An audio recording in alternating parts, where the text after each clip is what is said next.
Hello मेरे प्यारे बच्चों, देखिए जैसा कि तुमको पता है कि हम तुमको डायरेक्ट एंड इनडायरेक्ट नरेशन के बारे में पढ़ा रहे थे और हमने तुमको कल इम्परेटिव सेंटेंस के बारे में बताया था कि इम्परेटिव सेंटेंस को हम किस प्रकार से चेंज करते हैं और इम्परेटिव जो सेंटेंस होता है उसके ये भी बारे में बताया था कि उसकी पहचान क्या होती है और हम उसे किस प्रकार से बनाएंगे, उसका डायरेक्ट क्या है और इनडायरेक्ट क्या है, उसे डायरेक्ट से इनडायरेक्ट में कैसे बदलेंगे ये। और हमने तुमको बताया था कि जो डायरेक्ट से इनडायरेक्ट में जो बदलने के जो सेंटेंस होते हैं वो होते हैं 5 प्रकार के, और 5 प्रकार में आज हम तुमको यहाँ चौथा प्रकार बता रहे हैं एक्सक्लामेटरी सेंटेंस। कौन सा है?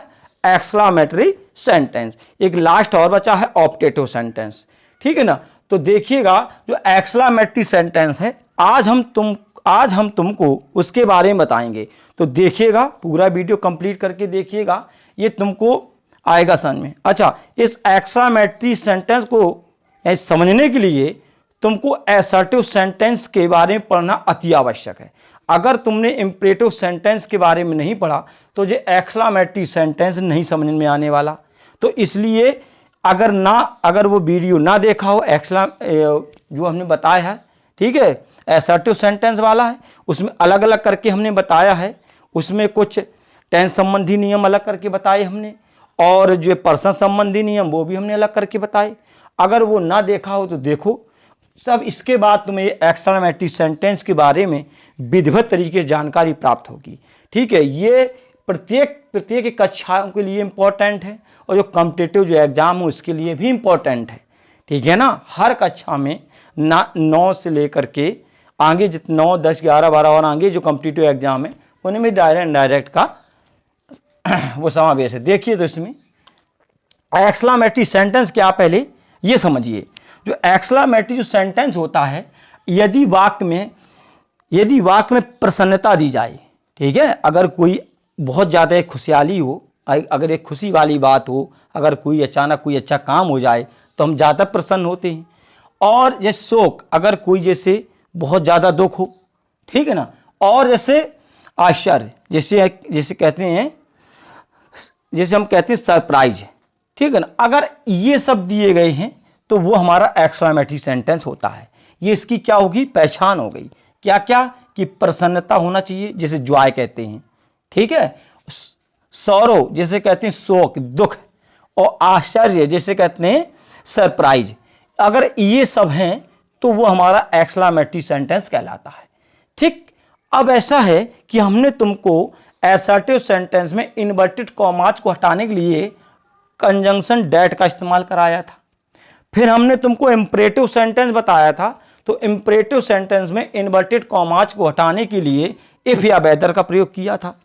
फिर इसके बाद अब आज हम तुमको एक्सक्लामेटरी सेंटेंस बता रहे हैं। तो इसमें क्या है कि एक्सक्लामेटरी, अच्छा, जो इंट्रोगेटिव था तो इंट्रोगेटिव में हमने इफ का या वेदर का, और जो इम्परेटिव था उसमें हमने इन्फिनिटिव का इस्तेमाल किया था, ठीक, ऐसा है।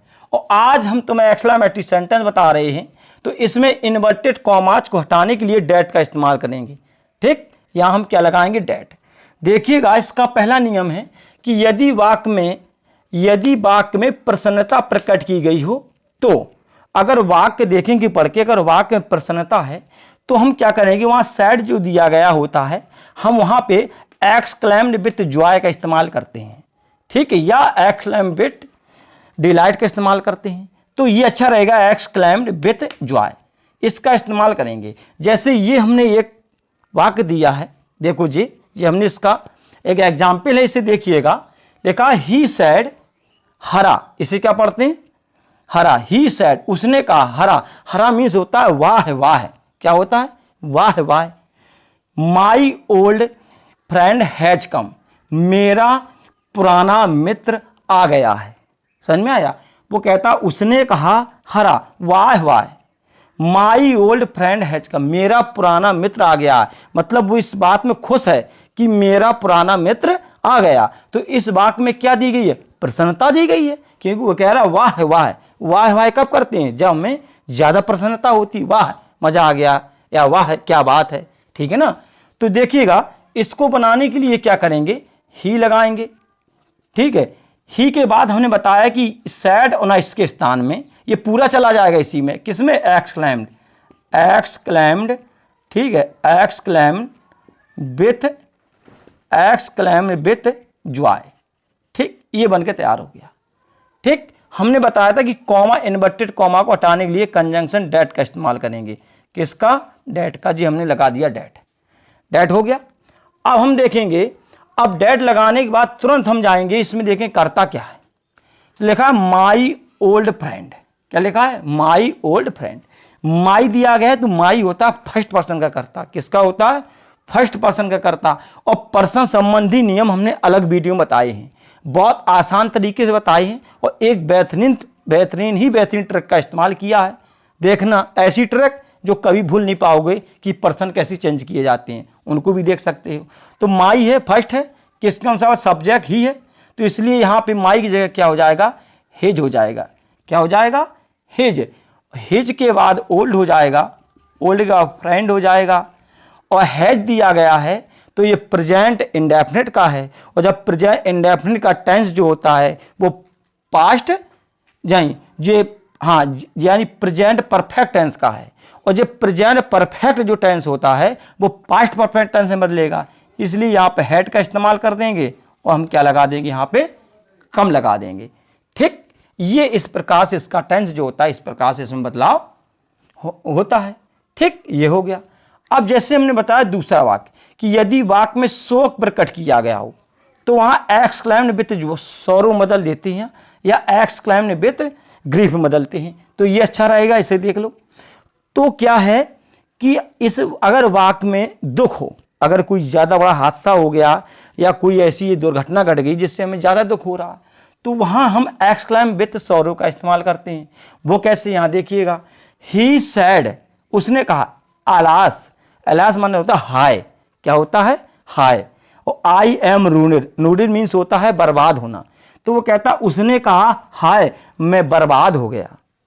ठीक है, हाय में क्या हो गया, मैं यानी बर्बाद हो गया। तो इसमें क्या करेंगे, तो यहां देखिएगा इसमें इनडायरेक्ट में, तो देखना ही हो गया। ठीक है, ही के बाद लिखेंगे एक्सक्लेम्ड, एक्सक्लेम्ड विथ सॉरो, ठीक है, एक्सक्लेम विथ सॉरो। और कॉमा इन्वर्टेड को हटाने के लिए हम यहाँ पे डेट का इस्तेमाल कर देंगे, सो हमने यहाँ पे क्या लगा दिया, डेट लगा दिया, हो गया। तो he exclaimed with sorrow that. ठीक, अब हम क्या करेंगे, देखेंगे यहाँ पे ये आई दिया गया है, आई तुम्हारा फर्स्ट पर्सन का करता है, ये जो फर्स्ट पर्सन का करता है ये किसके, सब्जेक्ट के अनुसार बदलेगा। सब्जेक्ट इसमें क्या, ही दिया गया है, तो ही का यहाँ का बन जाएगा, ही बना रहेगा। और एम है तो एक वचन है तो यहाँ क्या हो जाएगा, बाद हो जाएगा, और जिजेंगे तो आ जाएगा रूनेड।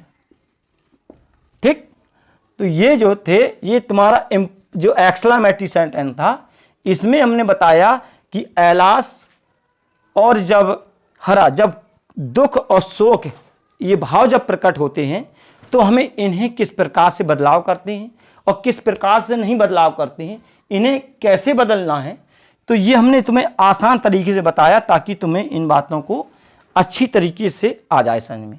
अगर तुम्हें इसको और बेहतरीन तरीके से समझना है तो मैंने अलग अलग करके सबके वीडियो बना दिए हैं, अलग अलग करके सब टेंस को हम कैसे बदलते हैं, टेंस के बाद हमने पर्सन बताए, पर्सन कैसे समझते हैं, इम्परेटिव सेंटेंस क्या है, इंट्रोगेटिव क्या है, इसके बारे में हमने सब पढ़ाया है।